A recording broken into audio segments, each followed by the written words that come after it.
નમસ્કાર ગુજરાત। આજના મુખ્ય સમાચારની અંદર વાવાઝોડું પવન સાથે વરસાદ, અંબાલાલ પટેલની ભારે આગાહી। ગુજરાતના મુખ્યમંત્રીની સૌથી મોટી જાહેરાત, વર્ષે મળશે 60,000 રૂપિયા। ખેડૂતોને થયેલા પાક નુકસાન અંગે સરકારે જાહેર કર્યું કૃષિ રાહત પેકેજ। મહિલાઓને મળશે દર મહિને 500 રૂપિયાની સહાય। વાહન ચાલકો માટે નવા નિયમો લાગુ। ગામડે રહેતા લોકો માટે આવી ગઈ છે ખુશખબર, આધાર કાર્ડ ઉપર મળશે 50,000 રૂપિયાની લોન।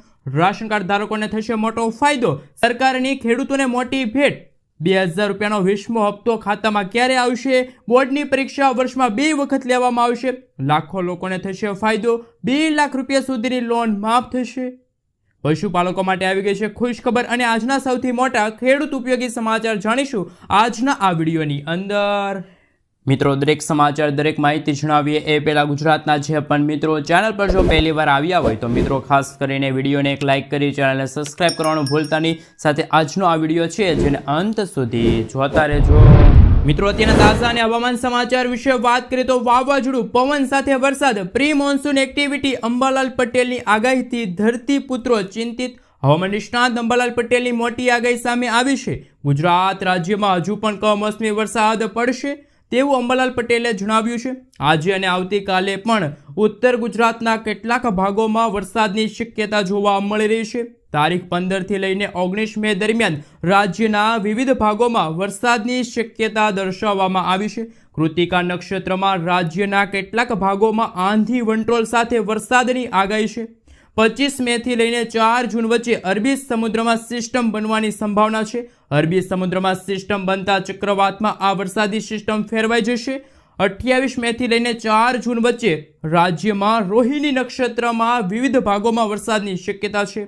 આ સાથે મિત્રો જો કહીએ તો 28 મે થી લઈને 4 જૂન વચ્ચે ફરી એકવાર ભારેથી લઈને અતિ ભારે વરસાદની આગાહી સામે આવી છે। અને મિત્રો, આ વર્ષ 2025નું ચોમાસું વહેલું આવશે તેવી પણ આગાહી હવામાન વિભાગ સાથે હવામાન નિષ્ણાત અંબાલાલ પટેલે આગાહી વ્યક્ત કરી છે। મિત્રો, ત્યાર પછીના સમાચાર વિશે વાત કરીએ તો રાજ્ય સરકારે વરસાદથી થયેલી નુકસાનીનો પ્રાથમિક અંદાજ મંગાવ્યો। ગુજરાતમાં છેલ્લા 5 દિવસથી કમોસમી વરસાદ થઈ રહ્યો છે, જેના કારણે ખેતરનો ઊભો પાક નષ્ટ થયો છે। બાગાયતી પાકોને પણ નુકસાન પહોંચ્યું છે। આ ઉપરાંત રાજ્યના કેટલાક વિસ્તારોમાં વરસાદથી પશુઓના મોત થતા પશુપાલકોની રોજગારી પણ છીનવાઈ ગઈ છે। ત્યારે રાજ્ય સરકારે વરસાદથી થયેલા નુકસાનનો પ્રાથમિક અંદાજ મંગાવ્યો છે। પાક નુકસાની અંગે SDRFના નિયમો મુજબના અંદાજોના આધારે કામગીરી આગળ વધશે। ખેડૂતોના મોઢે આવેલો કોળિયો છીનવાઈ ગયો છે। ગુજરાતમાં છેલ્લા 5 દિવસથી વરસી રહેલા કમોસમી વરસાદના કારણે અનાજ, શાકભાજી અને બાગાયતી પાકોને ભારે નુકસાન પહોંચ્યું છે। ચીકુ અને કેરી ઝાડ પરથી ખરી પડતા વાડીના માલિકોને ભારે નુકસાન ભોગવવાનો વારો આવ્યો છે। બીજી તરફ તળ, મગ સહિતના ધાન્ય પાકોને પણ વરસાદથી ભારે નુકસાન પહોંચ્યું છે। ખેતરોમાં તૈયાર પાકો વરસાદના પાણીથી નષ્ટ પામ્યા છે। ત્યારે ખેડૂતો દ્વારા સરકાર પાસે સર્વે કરાવીને સહાય કરવામાં આવે તેવી માંગ કરાઈ છે। મિત્રો, ત્યાર પછીના સમાચાર વિશે વાત કરીએ તો પાક વીમા યોજના ફરી શરૂ। પાક વીમા યોજના ગુજરાતમાં ફરીવાર શરૂ કરવાને લઈને મોટા સમાચાર આવ્યા છે। ગુજરાતમાં ફરીવાર પાક વીમા યોજના આગામી ખરીફ સિઝનથી શરૂ કરવામાં આવશે। આ વખતે પાક વીમા યોજનામાં ખેડૂતોને લાભ થાય અને વીમા કંપનીઓ ખેડૂતોને લૂંટી ન જાય તે માટે દરેક નિયમો અને શરતો ખેડૂતલક્ષી કરવામાં આવી છે। ખેડૂતોને પાક વીમાની રકમ 48 કલાકમાં મળી જાય તેવી ઝડપી પ્રોસેસ સાથે પાક વીમા યોજનાની ફરીવાર એન્ટ્રી કરવામાં આવશે। મિત્રો, ત્યાર પછીના સમાચાર વિશે વાત કરીએ તો વર્ષે મળશે 60,000 રૂપિયાની ભેટ। અટલ પેન્શન યોજના 18 થી લઈને 40 વર્ષની વયના તમામ બેંક ખાતા ધારકો માટે છે। આ યોજના એવા લોકો માટે છે જેઓ આવકવેરા ચૂકવતા નથી અને યોગદાન પસંદ કરેલી પેન્શન રકમના આધારે બદલાય છે। યોજનામાં જોડાયા પછી ગ્રાહક દ્વારા કરવામાં આવેલ યોગદાનના આધારે ગ્રાહકને 60 વર્ષની ઉંમર પછી પેન્શન મળે છે। આ અંતર્ગત રોકાણકારોને 1,000 રૂપિયા અથવા તો 2,000 રૂપિયા અથવા 3,000, 4,000, 5,000 રૂપિયાની ગેરંટી યુક્ત માસિક પેન્શન મળશે। મિત્રો, ત્યાર પછીના સમાચાર વિશે વાત કરીએ તો સરકારે ખેડૂતોને આપી છે મોટી રાહત। ખેડૂતોની સિંચાઈ સંબંધિત સમસ્યાના નિરાકરણ માટે ભારત સરકાર દ્વારા PM કુસુમ યોજના ચલાવવામાં આવી રહી છે। આ યોજના હેઠળ ખેડૂતોને તેમના ખેતરમાં સોલાર પંપ લગાડવા માટે પૈસા આપવામાં આવે છે. સરકાર 2 હોર્સ પાવરથી લઈને 5 હોર્સ પાવર સુધીના સોલાર પંપ માટે 90% સબસિડી આપે છે. કેન્દ્ર સરકારે આ યોજનાને 35 લાખ ખેડૂતો સુધી લઈ જવાનું લક્ષ્ય રાખ્યું છે. જો તમે પણ આ યોજનાનો લાભ લઈને તમારા વીજળીના બિલનો વપરાશ ઘટાડવા માંગો છો તો તમે આજે જ ઓનલાઈન અથવા તો ઓફલાઈન અરજી છે એ કરી શકો છો. મિત્રો, ત્યાર પછીના સમાચાર વિશે વાત કરીએ તો ખૂબ જ અગત્યના સમાચાર સામે આવી રહ્યા છે. દર મહિને મળશે 1000 રૂપિયાની સહાય.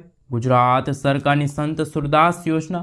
આ યોજના હેઠળ અપંગ વ્યક્તિઓને દર મહિને 1000 રૂપિયાની નાણાકીય સહાય પૂરી પાડવામાં આવે છે, જેથી તેઓ આત્મનિર્ભર બની શકે. તાજેતરમાં આ યોજનામાં સુધારા કરવામાં આવ્યા છે, જેથી 82,000 જેટલા લોકો છે એમને લાભ મળશે.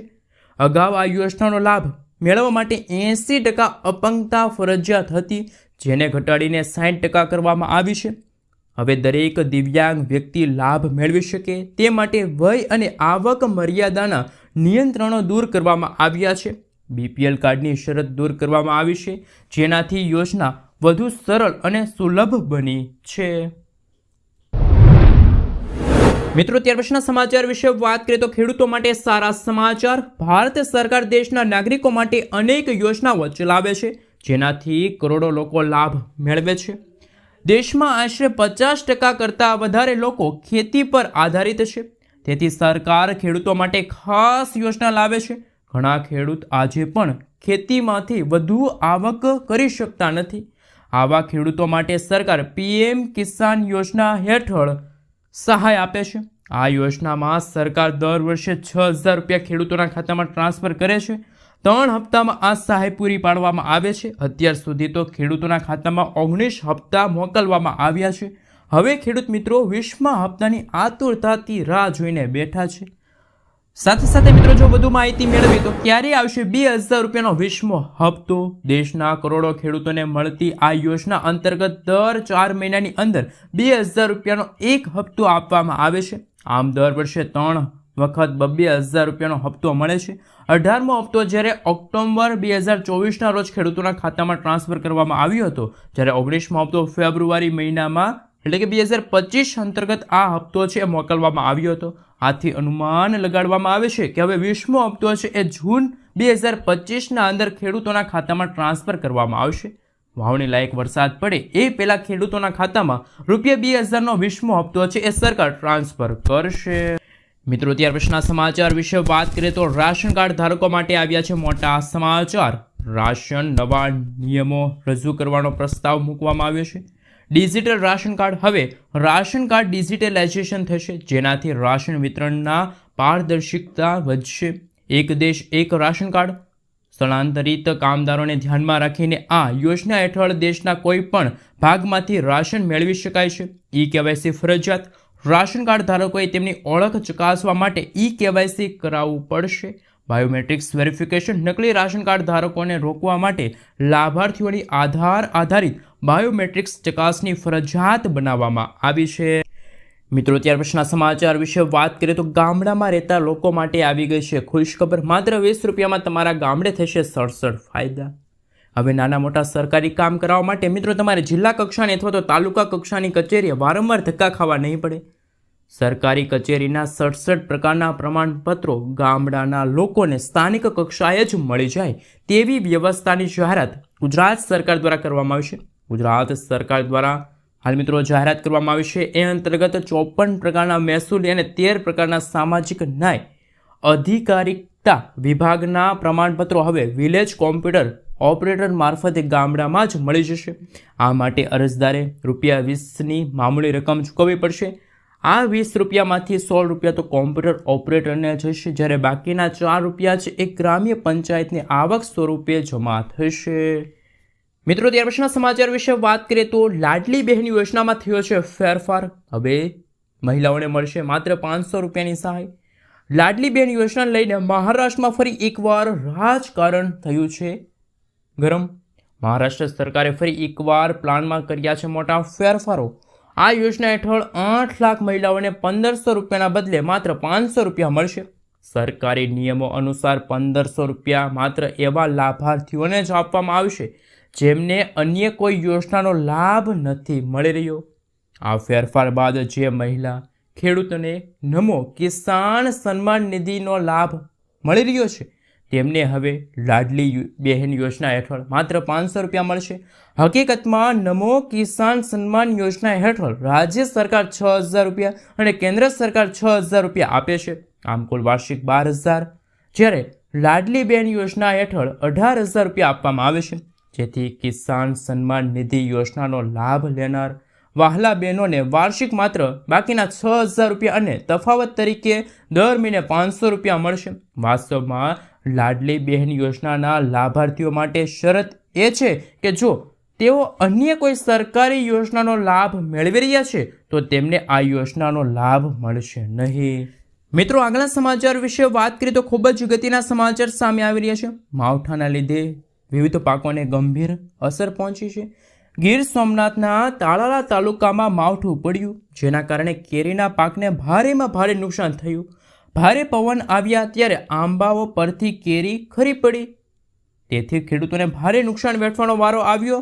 કમોસમી વરસાદથી ગુજરાતના ઘણા પાકોને નુકસાન થયું છે. અંદાજે માવઠાને લીધે કેરીના પાકને 50%, પપૈયાના પાકને 20%, કેળાના પાકને 15%, તલમાં 40%, ડાંગરમાં 15% નુકસાન થયું છે. હવે નુકસાનીનો સર્વે શરૂ થઈ શકે એવા પણ અહેવાલો છે એ મળી રહ્યા છે. મિત્રો, આગલા સમાચાર વિશે વાત કરીએ તો ગુજરાત સરકારે લાગુ કર્યો છે નવો નિયમ.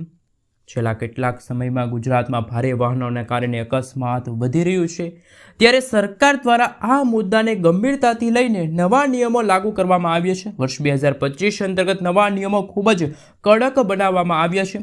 બેલગામ બનેલા ભારે વાહનોની રફતાર પર રોક લગાડવા માટે, અકસ્માતને અટકાવવા માટે સરકાર દ્વારા આ નવું પગલું ભરવામાં આવ્યું છે. નવા નિયમો અનુસાર સમગ્ર ગુજરાત રાજ્યમાં ભારે વાહનોની અવરજવર માટેનો નિયમ છે એ બદલાઈ ગયો છે. મિત્રો, ત્યાર પછીના સમાચાર વિશે વાત કરીએ તો ખેડૂતોના ખાતામાં જમા થશે 42000 રૂપિયા. હવે ખેડૂતોને ઘરે બેઠા બેઠા મળશે 42000 રૂપિયા સુધીની સહાય. જે ખેડૂતોએ બે યોજના જેમ કે પીએમ કિસાન યોજના અને પીએમ માનધન યોજના અંતર્ગત પોતાનું નામ રજીસ્ટ્રેશન કરાવેલું હશે તો તેવા ખેડૂતો માટે આવી ગઈ છે ખુશખબર. એવા ખેડૂતોને મળશે વાર્ષિક 42000 રૂપિયા, એ પણ ઘરે બેઠા બેઠા. સરકાર પીએમ કિસાન યોજના અંતર્ગત દર વર્ષે 6000 રૂપિયા ખેડૂતોના ખાતામાં નાખે છે અને આ 6000 રૂપિયાની આર્થિક સહાય દર 4 મહિનાના અંતરે 2000 રૂપિયાના 3 હપ્તામાં મોકલવામાં આવે છે. ત્યારે કિસાન યોજનાના લાભાર્થી જો માનધન યોજના અંતર્ગત ફોર્મ ભરે છે, અને આ માનધન યોજના એક એવી યોજના છે જેમાં તમારે પહેલાં રોકાણ કરવાનું રહેશે અને 60 વર્ષની ઉંમર પછી તમને દર વર્ષે 36000 રૂપિયાની સહાય મળશે. આમ આ બંને યોજના થકી ખેડૂતોને વાર્ષિક ઘરે બેઠા બેઠા 42000 રૂપિયા ખાતામાં ટ્રાન્સફર કરવામાં આવશે. મિત્રો, આગળના સમાચાર વિશે વાત કરીએ તો ખૂબ જ અગત્યના સમાચાર સામે આવી રહ્યા છે. તેમના વિશે મિત્રો હાલ જો વાત કરવામાં આવે તો કે અત્યારે હાલ લાખો લોકોને ફાયદો થશે એવો નિર્ણય ગુજરાતના મુખ્યમંત્રી ભૂપેન્દ્ર પટેલ દ્વારા લેવામાં આવ્યો છે. ખાસ મિત્રો, જો હવે આપણે વાત કરીએ તો જન્મ અને મરણના દાખલામાં હવે કોઈ પણ ફેરફાર હોય તો એ તમે સરળતાથી સુધારી શકો છો. રાજ્ય સરકારે જાહેર કરેલા નવા પરિપત્ર અંતર્ગત જન્મ મરણના દાખલા કઢાવતી વખતે જો કોઈ પણ ક્લાર્ક દ્વારા કોઈ પણ પ્રકારની ભૂલ જાણી જોઈને કરવામાં આવી છે અથવા તો કોમ્પ્યુટરમાં કોઈ ભૂલ રહી ગઈ હોય તો આવી ભૂલો યોગ્ય દસ્તાવેજોના આધારે ખરાઈ કરી સુધારી આપવામાં આવશે. આ ઉપરાંત જો જન્મ મરણના દાખલામાં કોઈ ભૂલ જાણી જોઈને કરવામાં આવી છે તો પુરાવો રજૂ કરવો પડશે. એના આધાર બેઝ ઉપર તમે ખરાઈ કરીને આ સુધારા છે, આ વધારા છે એ કરાવી શકો છો. મિત્રો, આગળના સમાચાર વિશે વાત કરીએ તો 2 લાખ રૂપિયા સુધીની લોન માફ થશે. શું છે આ નવા સમાચાર? શું ગુજરાતના ખેડૂતોને પણ હવે આ યોજના અંતર્ગત લાભ મળશે? હવે મિત્રો, જો વાત કરીએ તો હાલ એક માહિતી અનુસાર એક આંકડા સામે આવ્યા છે. એ અંગે હાલ જો વાત કરવામાં આવે તો ગુજરાત રાજ્યમાં ટોટલ 50 લાખથી પણ વધુ ખેડૂતો આ યાદીમાં નોંધાણા. તેમાંથી પણ 37 લાખ ખેડૂતોએ તો વર્ષ 2022 અને 23 અંતર્ગત 31મી જાન્યુઆરી 2023ની સ્થિતિ સુધીમાં જે આંકડા સામે આવ્યા, માત્ર 10 મહિના માટે ટોટલ 98000 કરોડ રૂપિયાની લોન ખેડૂતોએ લીધી છે. ભલે દરેક ખેડૂત મિત્રોએ વધતા ઓછા પ્રમાણમાં ખેતી માટે લોન લીધી હોય, પરંતુ આનો એવો અર્થ થાય કે ગુજરાતના દરેક ખેડૂતોના માથે સરેરાશ થોડાક પૈસાનું, થોડાક લાખો રૂપિયાનું દેવું છે. હાલ મિત્રો, જો આંકડા સામે આવ્યા એ પ્રમાણે જો વાત કરીએ તો આમ વધતી જતી મોંઘવારીના કારણે દિવસે ને દિવસે ખેડૂત મિત્રો છે એ દિવસે ને દિવસે દેવાદાર બનતા જાય છે. જ્યારે તેલંગાણાની સરકારે તો ખેડૂતોના 1 લાખ રૂપિયા સુધીના દેવા માફ કર્યા. તેના કારણે ગુજરાતમાં દેવા માફીનો મુદ્દો ફરી એકવાર ચર્ચાનો વિષય બન્યો છે. જ્યારે મિત્રો જો સરકાર માત્ર ગુજરાતના ખેડૂતોના 2 લાખ રૂપિયા સુધીના દેવા માફ કરે તો પણ સમગ્ર ગુજરાત રાજ્યના 90% ખેડૂતો છે એ દેવામાંથી મુક્ત થઈ શકે છે. તો મિત્રો શું ગુજરાતના પ્રત્યેક ખેડૂતો છે તેમના દેવા માફ થવા જોઈએ કે ના થવા જોઈએ? ખાસ કરીને નીચે કોમેન્ટ બોક્સમાં કોમેન્ટ કરીને જરૂરથી જણાવી દેજો. અને મિત્રો જે આ દેવા માફીનો મુદ્દો છે એ સામે આવ્યો છે, આંકડા સામે આવી રહ્યા છે, આ સમાચાર સામે આવી રહ્યા છે, એ અંગે અમારી ચેનલ કોઈ પણ પ્રકારની પુષ્ટિ કરતી નથી કે આ આંકડા છે એ સાચા છે કે પછી ખોટા.